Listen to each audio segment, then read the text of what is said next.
It's another edition of Time About the Movies. Today we're taking a look at the films of August 23rd, 2002. With 4 films to look at today, we got a lot to get to, so let's just jump into it. And it was not too extravagant of a weekend overall. In fact, the biggest new release that we're about to talk about here only grossed $5.5 million in its opening weekend, so it was not a busy weekend for this particular weekend in general here. But the movies, some of them are good, some of them not so much. And this is one I think gets unfairly criticized. The late Matthew Perry with Elizabeth Hurley and Bruce Campbell and Reginald Hudlin's Serving Sarah. Joe, the process server. I work with a couple of real sweethearts. I want you to be more like Tony. That's impossible. I walk upright. Hey, this Friday. If you help me sue my partner, I'll pay $1 million. Great, let's get him. Watch your back. And whatever you do, don't get caught.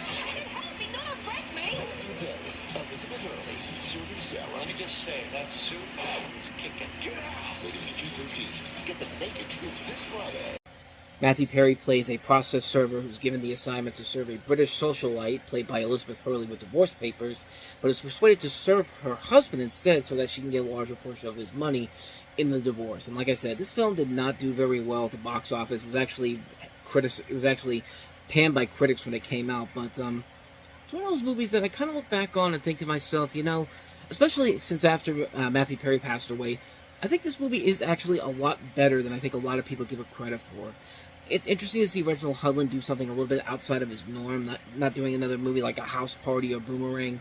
And, you know, I like this movie a lot. I was really impressed with how much I enjoyed this movie more when I watched it again recently. It was a movie that was just kind of like, at first, it was alright, but I didn't think it was that as bad as people made it out to be. But I've seen more and more now, more elements to it that I really do like about the film in general. I think it has a strong cast overall, not just with Perry, Hurley, and Campbell, but also Amy Adams, Vincent Pastore, Cedric the Entertainer involved in the cast, and it knows it's not meant to be taken that seriously. It knows it's supposed to be a little bit too over the top for its own good, and I thought it was fine for what it is. I think definitely after Matthew Perry passed away, I did start to realize more and more that he did make a lot of decent movies that weren't as memorable as they should have been. But, you know, he was putting his all into it, even if the scripts were not that great in general. This one's kind of on that same level here, but I found more and more to appreciate about this movie because of him and the cast all around him. I think they make this material work as well as it should. And sometimes the jokes can be really funny. There are a couple of legitimately good jokes overall that I thought worked pretty well. And it kind of breezes by. It's not a film that really goes on for too long. You don't really notice it as it goes, but it is, once you get out of there, you really feel like that you haven't been there for too long overall. It comes in, you go in, you go out. It feels perfectly fine. You feel like you've seen something pretty decent. Nothing that's going to be considered a classic by any means necessary, but a film that I think could honestly be considered much better than I think a lot of people give it credit for. And Serving Sarah, I think, definitely is one of those movies that's definitely a lot better than I think a lot of people give it credit for. So that's Serving Sarah. So let's go ahead and move on to our next movie, Wesley Snipes and Ving Rhames in the prison boxing drama, Undisputed. Wesley Snipes. I can take this guy. Ving Rhames. Hey, but one champion here. Peter Falk. Better get ready to fight. Michael Rooker. Give me a situation ready. And Wes Studi. I was in trouble. 2 undefeated boxers. Right time, right place, right seconds, dude. They all An unprecedented event. And if I knew I had to go to jail and see a fight like this, I'd have did a crime a long time ago. One undisputed champion. In Undisputed, you have George Chambers, played by Ving Rhames, who is a top-ranked heavyweight boxer. However, Chambers has his world turned upside down when he's accused of rape and sent to prison. Upon his arrival, he hears talk about Monroe Hutchin, played by Wesley Snipes, who is the top-ranked prison boxing champ 10 years running.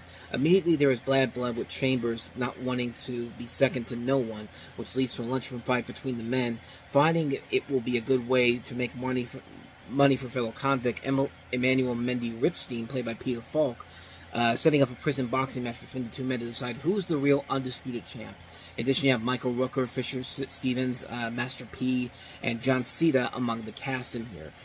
It's kind of basically the boxing equivalent to The Longest Yard, but for Walter Hill, whose last movie was completely screwed over big time by MGM and Francis Ford Coppola with Supernova, this is a nice return to form for him. Yeah, it's a film that's pretty much the equivalent to something like The Longest Yard, but at the same time, it does a lot of different things that are so unique and so different that I think it is another kind of underrated gem of a film. It's a film that really, I think, deserves a lot more attention than it gets, and I'm glad to see that it has found success down the road to where it has somewhat of a cult following to it. They've even made direct-to-video sequels, but of course, with those direct-to-video sequels, they're not usually going to be that good, but you do get a really good film here. I like Wesley Snipes and Ving Rhames. I think they work off each other very well. I like the acting overall in this movie.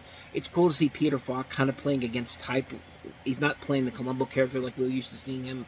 Like, it's a film that's really, really good. Like, I like the fight sequences. I think it's very well done. It's a pretty interesting concept overall here that does try to distance itself from other movies that are similar to it. And I think for the most part it works pretty well. It's not one of Walter Hill's best movies, but it's definitely a nice return to form after something like Supernova kind of dropped him off a cliff a little bit. But that is Undisputed. So with that said, let's go ahead and move on to our next movie, which is Al Pacino in Simone. His star has disappeared. Can you tell us why you're disposing of the body? But to understand the truth, I didn't kill anyone. You have to understand the lie. There's no one to kill. New Line Cinema presents Al Pacino. Swear I made Simone. Victor, she made you. Simone, rated PG-13. Virtually everywhere August 23rd. Honestly, I'd probably take back what I said before, because so far most of the movies we've covered this week have been really good, and I've yet to see one bad movie here. This is another one that, again, was not well received when it came out. I got mostly mixed reviews when it came out. Did decent business. It wasn't a complete flop overall, but I think they expected a lot more considering that this came from the same man that gave us Gattaca and also The Truman Show. You have Al Pacino as a fading director who creates a virtual actress who's played by the director's wife, Andrew Nicole, his wife, Rachel Roberts, to star in his films and the attempts he makes to make her non-presence a secret as she becomes more and more famous. So it's basically playing with the idea of a virtual actor basically taking over the world, which, you know, this was something that is pretty much clearly ahead of its time, because we're pretty much doing that nowadays when we really think about it. But yeah, I think this was just coming out of the time when this movie really did not have, you know, the idea is everyone thought the idea of virtual actors being put in there was kind of put to rest when Final Fantasy: The Spirits Within the previous summer failed to make a traction at the box office.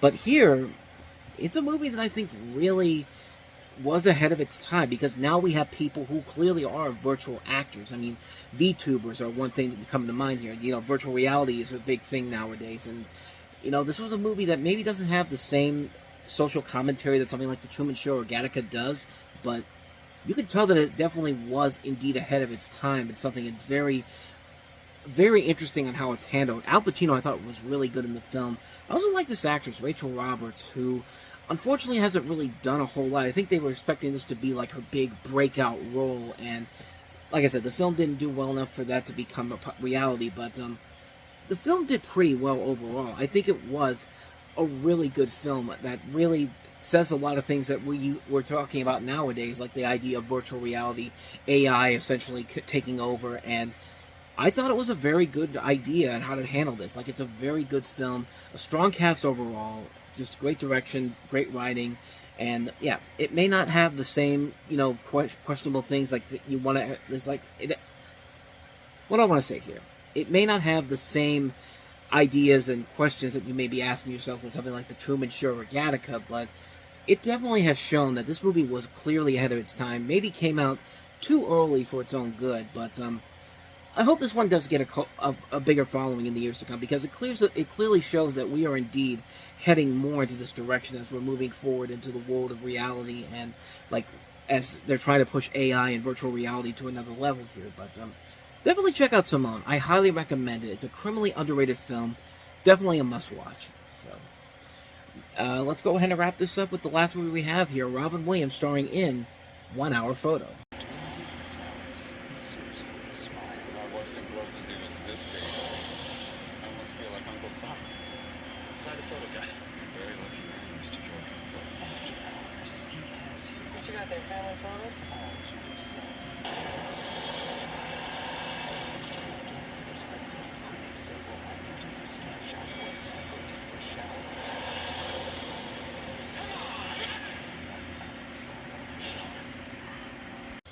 Just when you thought Death to Smoochie and Insomnia were completely against type for Robin Williams, hang on to your seat for this one, because this is easily the best movie he made in 2002, and it's definitely because he goes so against type in this movie, in a good way. He stars as a photo technician who develops an unhealthy obsession with a family to whom he has had long provided services. And you know, there's been a lot of, and I think one of the criticisms for the movie, the positive criticisms for the movie, says that it will do for cameras what Psycho did for showers. Like, it's a movie that has a lot of comparisons to something like a Psycho movie, and it really works because Robin Williams is just putting his all into it. This is really a great performance that shows that Robin Williams is not just the typical funny guy we see all the time, which he's a great comedic actor, but movies like this are why he is so good as a dramatic actor, because he just plays this guy that you know that he's clearly doing a lot of wrong things, but you also feel sympathetic towards him because he is a very lonely person, and only a guy like Robin Williams can make a role like this work, even though you're clearly supposed to hate this guy on so many levels, especially for what he's doing. Great cast overall in this film. Connie Nielsen, Michael Vartan from Alias, Gary Cole from Office Space, Eric LaSalle from ER, and written and directed by Mark Romanek, who later go on to direct stuff like The Wolfman, done a ton of music videos. I mean, this really is one of the best movies of 2002, and one of the best performances by Robin Williams by a long shot. It's very tense, it gets chilling at times, the visual look of the film is gorgeous, the cinematography by Jeff Cronenweth, is so well done. The music is very good, it feels very unique and stylish for its own good. It's a really good movie. I can't recommend this one enough. If you have not seen 1 Hour Photo, and you're looking to see one of Robin Williams' most out there performances, this one's definitely worth it. Definitely check it out, 1 Hour Photo. You are doing yourself a huge disservice by not watching it. And so with that said, we wrap up another edition of Time About the Movies. We're heading into Labor Day weekend next time around, and I wish we had better movies, but unfortunately we only have one notable film here, and that is Fear.com.